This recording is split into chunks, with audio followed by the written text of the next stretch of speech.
There are a number of ways in which financial institutions and banks are starting to use social media. So firstly, we're seeing social channels moving to the forefront and take center stage in communication strategies, whereas a couple of years ago they certainly weren't. So for instance, banks incorporating channels like Twitter to influence the market or to get their messages out.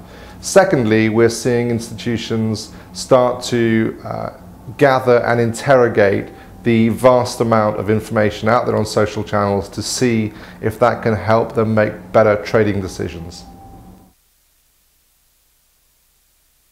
There are a number of ways in which I think financial institutions are trying to make money out of social channels. This is always led by the retail space. So the retail institutions are using the information to make better informed lending decisions, etc., to clients by looking at the social graph of customers and prospective customers. So that leads into the institutional space where we have seen a number of initiatives of firms who are purely using social data to try and make better informed trading decisions or investment decisions.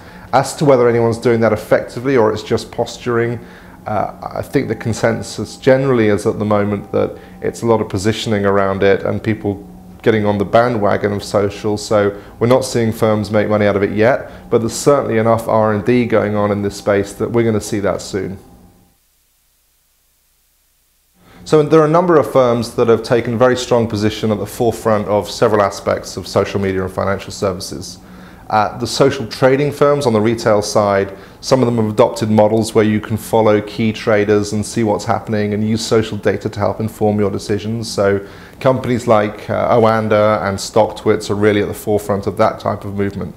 On the institutional side, we are seeing a number of firms who are starting to aggregate and gather lots of data from social channels and track it for certain trends or currency pairings or signals, and even looking at putting all that data through machine readable systems so they can look at particular sentiments and see if sentiment on the social channels changes and what correlation that has to particular asset classes or currency pairs or particular stocks. So I don't think anyone would claim, certainly on the institutional side, that they're making money out of it yet, but there's a lot of activity happening and R&D work in looking into these channels and how they can benefit the organization.